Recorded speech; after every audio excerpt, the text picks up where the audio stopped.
Yo, it's Wednesday, 2/23/2022, and you're walking into the Jay Rooney Show. I couldn't help but notice how tired and terrible I sounded on yesterday's show. I sure hope I sound better now. I've adjusted and implemented a new routine in the morning and before bed. These two times are really important times of the day. Now I'm going through the adjustment period. By next week, or within a couple more, recording the Jay Rooney Show before work will get a lot easier. I didn't have to adjust my routine too much. I just had to give up some personal time in the morning. Make sure you're taking some as well. It's important for your creativity. It's important for anxiety. Waking up at 4 a.m. has advantages.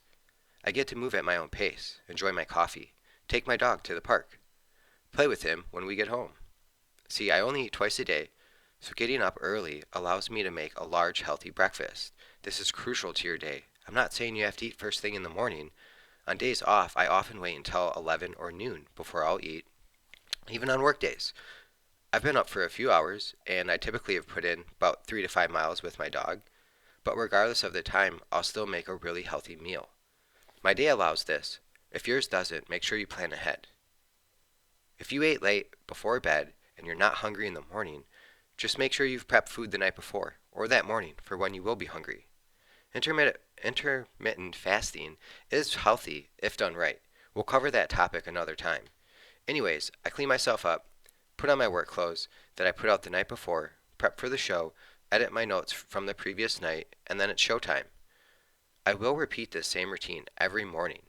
You'll also want a bedtime routine. Having a bedtime routine will only help your morning routine. Have you ever heard Jerry Seinfeld say, Night Jerry hates morning Jerry? Sometimes I feel like Night Jeff hates morning Jeff. But anyways, you should check that out. He says, Night guy always screws morning guy by staying up late and eating too much. So establish a night routine as well. I like to eat dinner between 5 and 6. Then I play with my dog until about 7:30 p.m. Put together the Jay Rooney Show until about 8:45. If I get done early, I work on the Jay Rooney Project. The Jay Rooney Project is something in the works that I'm excited about. I'm a few months away from talking about it more, but it will have a place completely dedicated to health and fitness if that's what you're looking for from me. Right now, I have a blueprint out there for those of you who want to follow along. I'll link it in the description. Then, at 8:45 p.m., I let my dog inside. He's been running around the forest, or chasing squirrels or deer or something. I put on It's Always Sunny, and I'm typically asleep by 9 p.m. See, I've trained my brain to fall asleep as soon as it hears It's Always Sunny in Philadelphia. And if I can't sleep, hey, at least I get to watch it. I never really stop from the time I get up until the time I go to bed. If you have time to sit around and watch TV at night, you have time to work out and read. You have time to implement routines, make tomorrow's food tonight, set your clothes out, look over your work schedule, whatever makes sense, whatever will make your life easier. Hopefully it means putting together your gym bag since we're now going to the gym if we don't have equipment at home, right? If you find that you have a lot more energy in the morning or at night, this could be normal, but it could also mean your circadian rhythms are off. What's that? Circadian rhythm? It's physical, mental, and behavioral changes that follow a 24-hour cycle. These natural processes respond primarily to the light and dark and affect most living things, including animals, plants, and microbes. Your circadian rhythm helps control your daily schedule for sleep and wakefulness. This rhythm is tied to your 24-hour body clock, and we all have one. So personally, I get through about 8 months of the year on my natural circadian rhythm. The other 4 months I'm kind of a mess. I'm at the tail end now, thankfully, though I haven't needed an alarm clock in years. I still wake up around 4:30 on my own every day. So, if you do find you're really tired in the morning and lots of energy at night or vice versa, then you need to set a bedtime and wake up time. You should do this regardless. Start with these tips, along with going to the gym to develop a routine. Think about it for a couple weeks. Try different routines. See what works best. This is not set in stone, you know. You should also start thinking about realistic expectations. What do you expect out of this new healthy life? Do you just want to lose weight? Are you fighting depression, chasing a partner, a home, a career? You could be trying to accomplish a great number of things in your life, small and big. Set an expectation. This is what I want. Or set the expectation to figure out who you are and what you want. Now we start on our journey to get out there. Along with Along that way, you'll develop discipline and confidence. You'll look back and see those small expectations you set and you'll now see that you reach them and have confidence that you'll get to the next step as well. Power comes from our mind and our thoughts. Gaining control of our thoughts is gaining control of our lives. We can overcome whatever we set our mind to. This requires routine as well.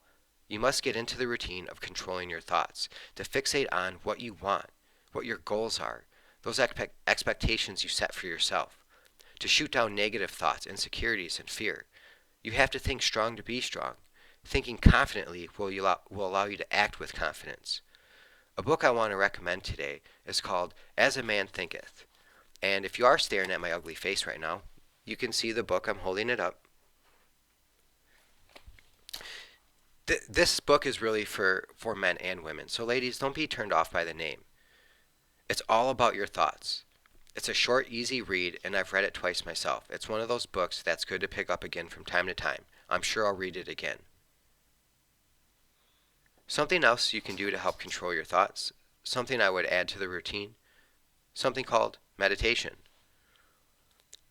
You've probably heard of meditation, and there's a lot of options out there. You have 7. Let's see which one might fit you best. Try that one first, but I'd say give them all a try. First, you have mindfulness. This is the process of being fully present with your thoughts. Being mindful means being aware of where we are and what we're doing, and not being overly reactive to what's going on around us.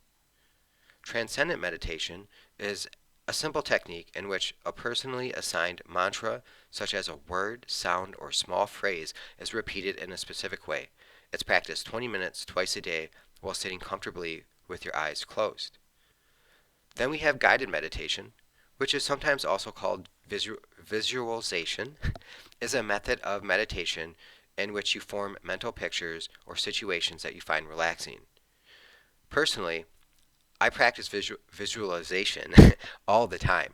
I think this is a huge benefit to keeping your anxiety in check, but also achieving your goals, visualizing what you want, who you want to be. I think it's really important to visualize your workout even before you do it. I think you'll find by visualizing things before you do them, for example, I'll visualize myself doing this show. You're often a lot more successful. You're a lot more you have a lot more attention. You're a lot more focused, and you're not constantly thinking about what you're doing. You're more so reacting and just doing.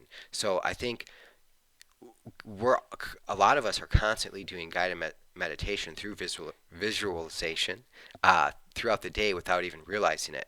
But I think this is something that we should all practice as well. So, sorry, that's just my 2 cents. I'm a big fan of visualizing things. And then we have Vipassana meditation. This is an ancient Indian form of meditation that means to see things as they really are. It was taught in India more than 25,000 years ago. The mindfulness meditation movement in the United States has roots in this tradition.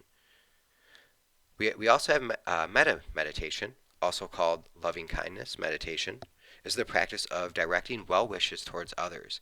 Those who practice reciting specific words and phrases meant to evoke warm-hearted feelings. This is also commonly found in mindfulness and Vipassana meditation.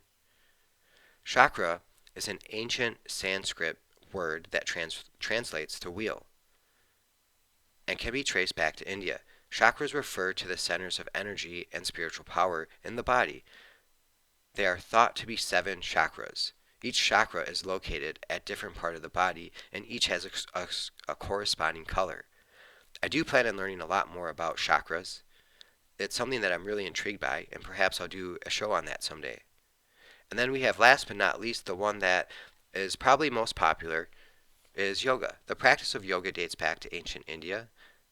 There are a wide variety of classes and styles of yoga, but they all involve performing a series of postures and controlled breathing exercises meant to promote flexibility and the calm mind.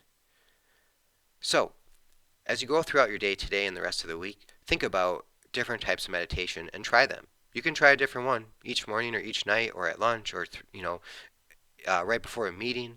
If you're really nervous about something, give these a shot. Lots to think about: a routine, going to the gym, taking ownership of your thoughts and what type of meditation is right for you.